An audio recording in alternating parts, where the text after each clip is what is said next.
ჟალვა პაპუაშვილი უნგრეთში ვიზიტით იმყოფება. საქართველოს პარლამენტის თავმჯდომარე მაღალი რანგის შეხვედრებს მართავს. მათ შორის ეროვნული ასამბლეის ხელმძღვანელებთან. გაფორმდა ორმხრივი ხელშეკრულებები.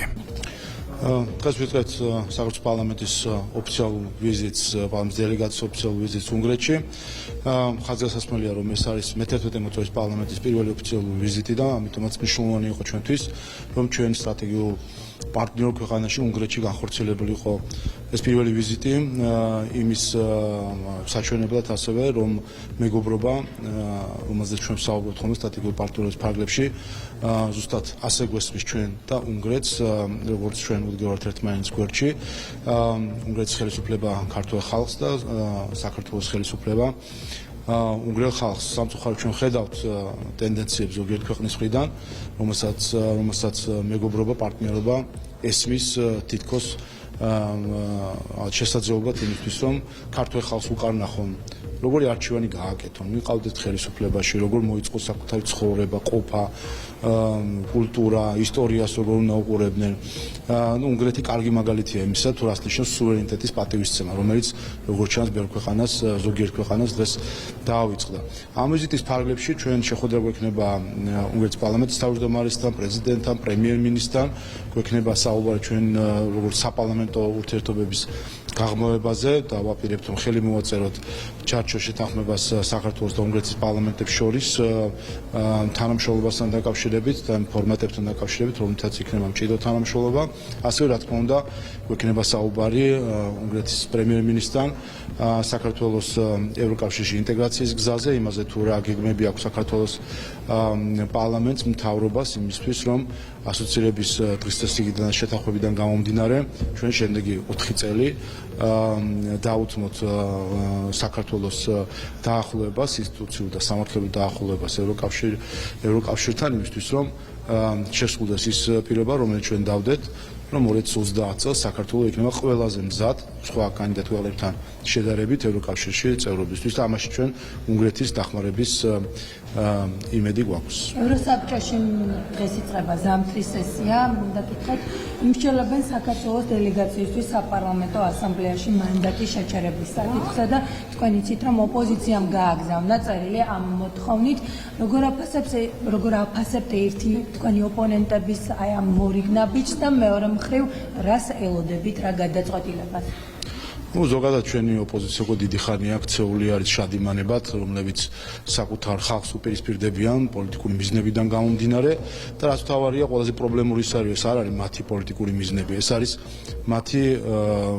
ასე ვთქვათ, გარე ხელმძღვანელების პოლიტიკური მიზნები, რომელსაც უსახავენ და ისინი ჩვეულებრივი მარიონეტები არიან. ამიტომ ეს წერილები იწერება არა მათ ოთახებში, არამედ მოზდით მითითება და ამ წერილებს აბრუნებენ შემდეგ თითქოს და რაღაც პარტიული პოზიციის გამოსახატავად. მეორე, რასაც ჩვენ ხედავთ, კიდევ არის სამწუხარო ტენდენცია, რომ ხდება საერთაშორისო ფორმატების პარტიული მიზნებისთვის გამოყენება და ევროსაბჭოს საპარლამენტო ასამბლეაზე ჩვენ ხედავთ, რომ ამის რისკია, რომ საპარლამენტო ასამბლეა როგორც დიალოგის ფორმატი აქციონ პარტიული იარაღის ინსტრუმენტად. და ეს არ არის ხა პირველი შემთხვევა ჩვენ სხვა დროსაც გვახსოვს ევროპის სახალხო პარტია რომელიც გამოირჩევა იმით რომ არის მხარდამჭერი იმ რეჟიმისა საქართველოში რომელმაც წამება ბიზნესის რეკეტი მედიის დახურვა მოიტანა გახსოვთ სააკაშვილის თვის შენახული ცარიელი სკამი ევროპის სახალხო პარტიის კონფერენციაზე რა თქმა უნდა სამარცხვინო ქმედება იყო რომელიც ძალიან დაცული იყო რაიმესგან რაც კი შეიძლება ევროპულად წარმოედგინოს ქართულ ხალხს ამიტომ ხედავთ ამ ცდილობებს ჩვენ იმედი გვაქვს რომ ევროსაბჭოს საპარლამენტო ასამბლეის წევრები არაყვებიან მათი იარაღად გამოყენების მცდელობებს ზოგიერთი პოლიტიკური დაჯგუფებისგან თუმცა ნახოთ საერთო ჯამში თუ კი რაიმე ასეთი გადაწყვეტილების მიღებას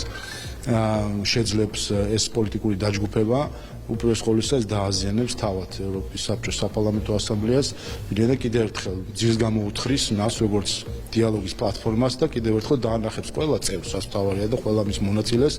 რომ ის ჩვეულებრივად პარტიულ ინსტრუმენტად და იარაღად შეიძლება აქციოს ამა თუ იმ პოლიტიკურმა დაჯგუფებამ. აი ოპოზიციაზეც მინდა შეგეკითხოთ აი ამ საკითხთან ოპოზიციას გავაკეთებ და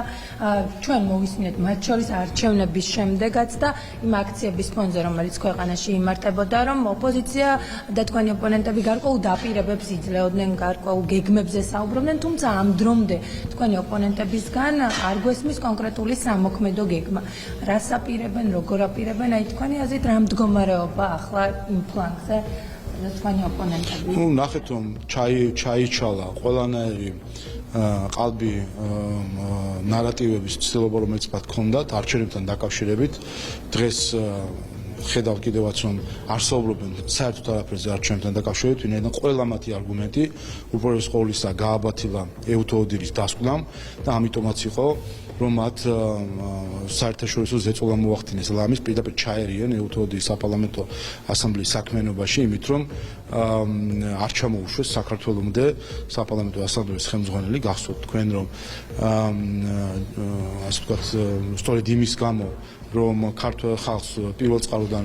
არ მოესმინა საპარლამენტო ასამბლეის ხელმძღვანელი, რომელიც ამავე დროს მისი წარმომადგენელი იყო არჩევნებზე შეფასებები, მათ ისინი მათ ყველაფერი გააკეთეს, რომ დაეკვირდათ მათი ვიზიტი, იმიტომ რომ არ აქვთ არანაირი არგუმენტი, არის აბსოლუტურად სიცარიელეზე. 20 წელი მეურდება ფაქტობრივად, ზუსტად იგივე რამე ხდება, მაშინაც ყალბი ბრალდებები, ერთადერთი სხვაობა არის მხოლოდ 20 და 24 წელს შორის, მაშინ ზოგიერთი უცხოური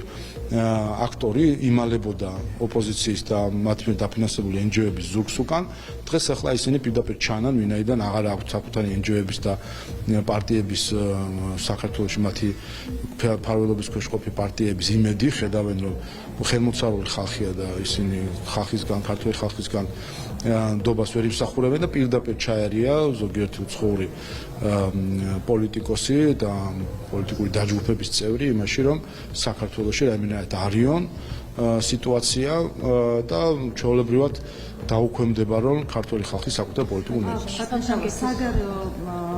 კონტექსტში მინდა გითხრათ ბრიუსელში საგარეო საქმეთა მინისტრების შეხვედრა იმართება, კაია კალასის განცხადება მოვისმინეთ.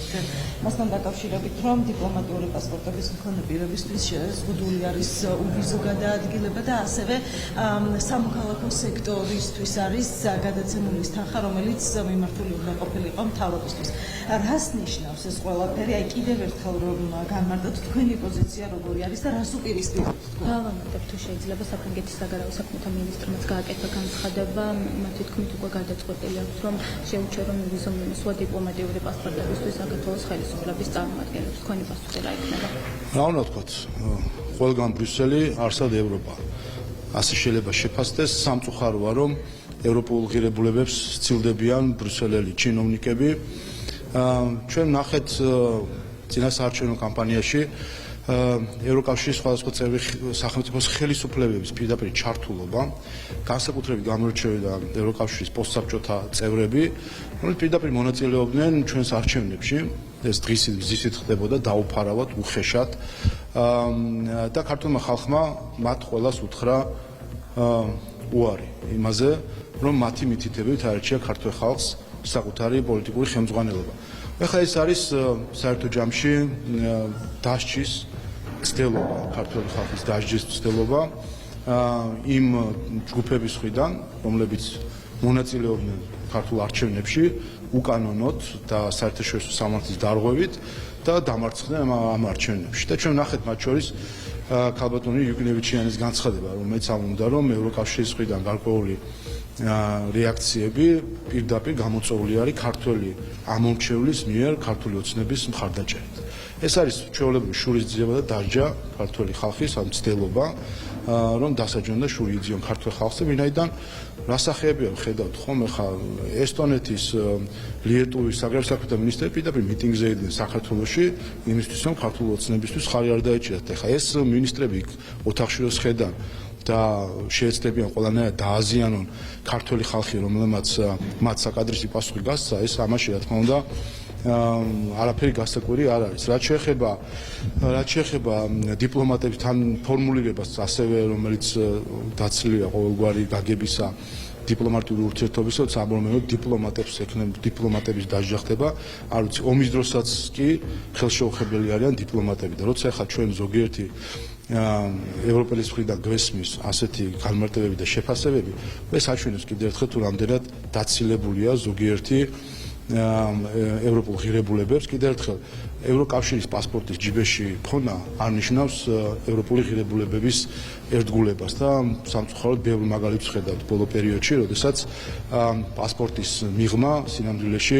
არანაირი ევროპული ღირებულებები აღარ ჩანს.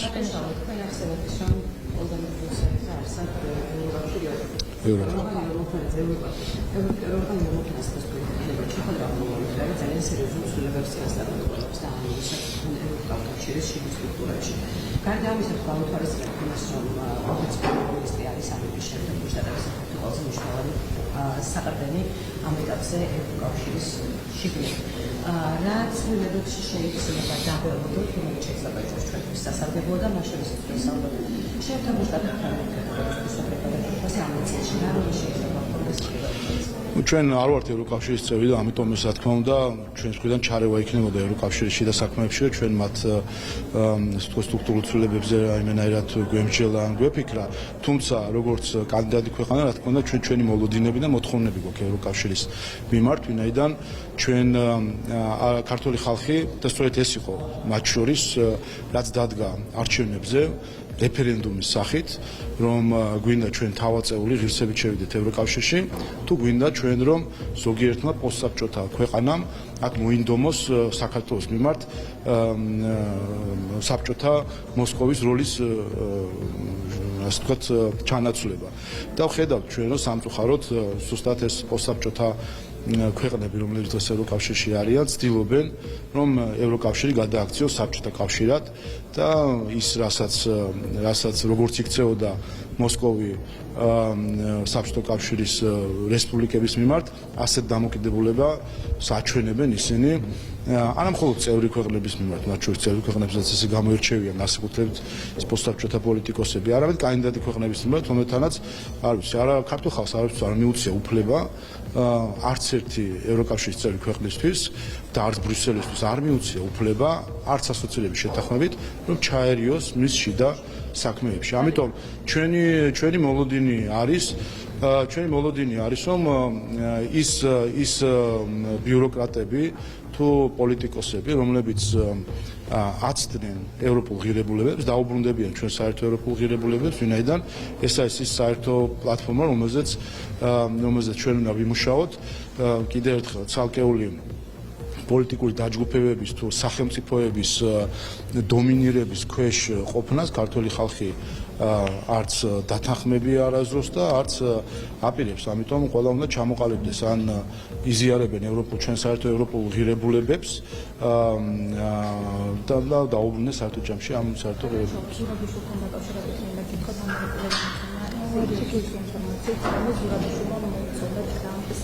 ყველაფრის ფასად დაახერხოს და ამისთვის სათამაშო მოედნად გამოიყენოს საქართველოს აი თქვენი შეფასება ეს მაკეინის ინსტიტუტის პოზიციები არის, აქ არაფერი ახალი არ არის, მას როგორც ხა მაკეინის ინსტიტუტში დასაქმებულ ადამიანს ეს სასაუბრო უკვე სრიფსულად აქვს ათვისებული, ხალბატონი ლორა თორთონი იქნება ეს თუ სალომე ზურაბიშვილი, მათ შორის უკვე სხვაობა აღარ არის. გახსოვთ ხალბატონი ლორა თორთონი წუხდა რომ საქართველოში რაღაც სისხლი არ დაიღვარა აქციების დროს და ეს არის ზუსტად მათი გეგმა საბოლოო ჯამში, მეორე უკრაინა. აი ეს არის საითქენაც უნდა თუ გააქანოთ საქართველოს, ხედავთ რომ უკრაინაში ომი დასრულებისკენ მიდის და როგორც ჩანს რომელიღაცა პოლიტიკურ დაჯგუფებებს სურთ კონდეთ კიდევ ერთი ცხელი კერა და საქართველოს აქციონ იარაღად საკუთარ პოლიტიკურ თამაშებში. ამაში ხალბატონი სალომე როგორც მაკეინის ინსტიტუტის ერთგული თანამშრომელი ხედავთ რომ სულად არის ჩართული. რაცაც კითხავთ ბოლოს კითხვას თავს დაესხნენ ეს ლიბერალური ფაშიზმის კიდევ ერთი გამოვლენა ხომ არ არის ძალიან მოკლედ რომ შეაფასოთ ფუქში იყო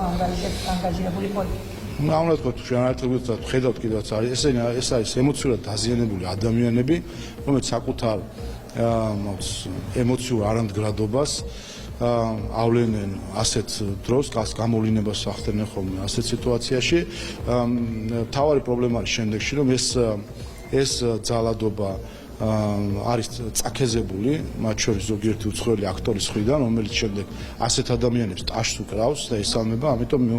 მოუწოდებ ყველას, მათ შორის განსაკუთრებით საქართველოში განთავსებულ საელჩოებს ევროკავშირის წევრი ქვეყნებისა და მოუწოდებ ბრიუსელს მათ შორის, რომ არ წაახალისოს ძალადობა პოლიტიკური მოტივებით.